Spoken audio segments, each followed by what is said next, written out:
Library का नाम अब आधिकारिक रूप से बदलकर पीएम म्यूजियम एंड लाइब्रेरी कर दिया गया है। स्वतंत्रता दिवस के मौके पर नाम परिवर्तन पर मुहर लग गई है और नया नाम अब प्रधानमंत्री संग्रहालय और पुस्तकालय सोसाइटी किया गया है। तो अब पीएम म्यूजियम होगी नई पहचान, प्रधानमंत्री म्यूजियम एंड लाइब्रेरी। इससे पहले नेहरू मेमोरियल इसका नाम था, जो अब प्रधानमंत्री मेमोरियल एंड लाइब्रेरी के नाम से जाना जाएगा। स्वतंत्रता दिवस के मौके पर इस आधिकारिक नाम पर मुहर लग गई है और साथ ही साइन बोर्ड भी लग गया है। शिला भी स्थापित हो गई है जिस पर लिख दिया गया है प्रधानमंत्री संग्रहालय, यानी कि प्रधानमंत्री म्यूजियम एंड लाइब्रेरी। दिल्ली के तीन मूर्ति सर्कल के ठीक सामने बने Nehru memorial museum and library का नाम बदलकर प्रधानमंत्री संग्रहालय कर दिया गया है। इसका फैसला 16 जून को किया गया था। कमेटी की बैठक में ये फैसला राजनाथ सिंह ने लिया था, क्योंकि वो इस कमेटी के उपाध्यक्ष हैं, और इस फैसले को लेने के बाद नेहरू मेमोरियल का नाम बदलकर प्रधानमंत्री संग्रहालय कर दिया गया है। 14 अगस्त को आधिकारिक तौर पर इसकी घोषणा कर दी गई है और अब ये नेहरू मेमोरियल जो है वो प्रधानमंत्री संग्रहालय के नाम से जाना जाएगा।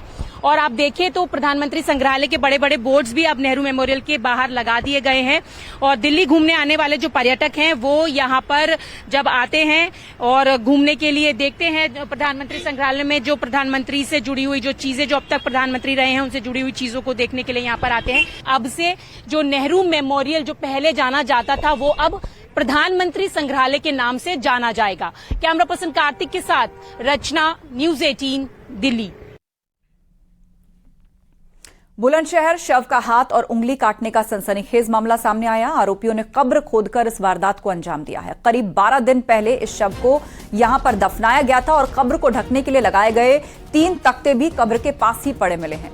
मृतक के बेटे ने अज्ञात लोगों के खिलाफ तहरीर दी है। पुलिस मामले की जांच में जुटी है।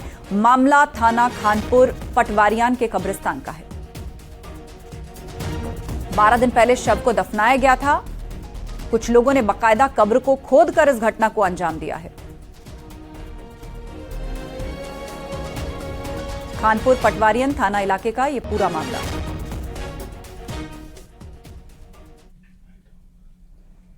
और आजमगढ़ पुलिस को बड़ी सफलता मिली है। हत्या के आरोपियों को पुलिस ने करीब 5 साल बाद गिरफ्तार किया। मामला 2019 का है। फूलपुर कोतवाली क्षेत्र के गांव से लापता लड़की का शव तमसा नदी से बरामद हुआ था। लड़की के पिता ने हत्या का शक जताते हुए केस दर्ज कराया था। पुलिस के मुताबिक लड़की की हत्या की वारदात को उसके प्रेमी ने अपने पिता और दोस्त के साथ मिलकर अंजाम दिया।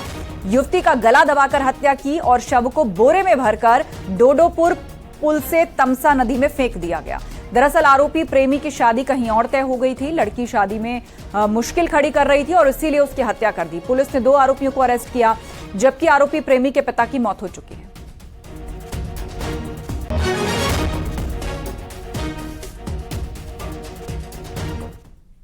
अभी तक ये नहीं पता लग पा रहा था कि ये शव किस लड़की का है।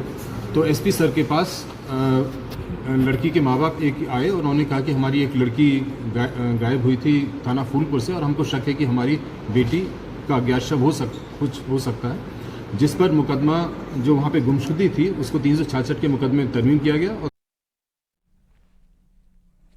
औरैया पुलिस ने लुटेरों के गैंग का पर्दाफाश किया। पुलिस ने गैंग लीडर समेत 6 आरोपियों को अरेस्ट किया है, जबकि एक आरोपी पुलिस को चकमा देकर मौके से फरार हो गया।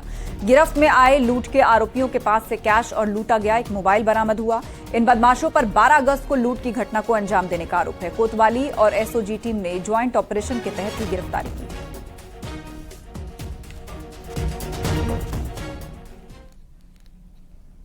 इनसे पूछताछ की गई तो इनके पास से जो लूटा गया एंड्रॉयड मोबाइल था वो बरामद हुआ है। इनके पास से 3000 रुपए बरामद हुए। जिस बाइक पे ये लोग चल रहे थे स्प्लेंडर प्लस घटना के समय, उस बाइक को जब तस्दीक किया गया तो वो बाइक भी 3-4 दिन पहले इन्होंने कानपुर देहात से लूटी थी, जिसपे 135/23 थाना सिकंदरा में अभियोग पंजीकृत है।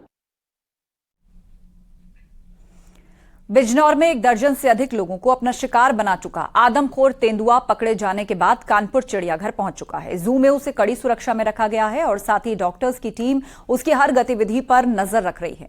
ये तेंदुआ लोगों को देखकर दहाड़ मार रहा है। मार्च से अब तक वो 13 लोगों को शिकार बना चुका है। तेंदुए के हमले के चलते बिजनौर के आसपास के गांव में दहशत काफी थी, लेकिन उसके पकड़े जाने के बाद लोगों ने अब राहत की सांस ली है।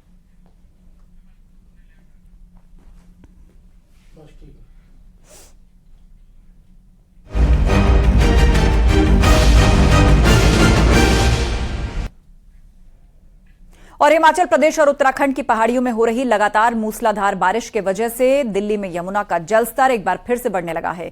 दिल्ली में नदी का जलस्तर 204.50 मीटर के चेतावनी के निशान को पार कर गया और इसी वजह से एक बार फिर दिल्ली वालों की धड़कनें तेज हो गई। पिछली बार यमुना में आई बाढ़ ने दिल्ली में भयंकर नुकसान किया।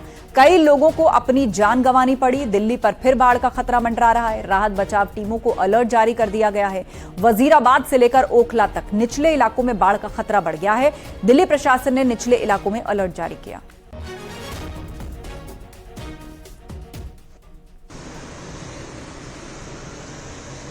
तो दिल्ली में एक बार फिर से यमुना का जलस्तर बढ़ रहा है।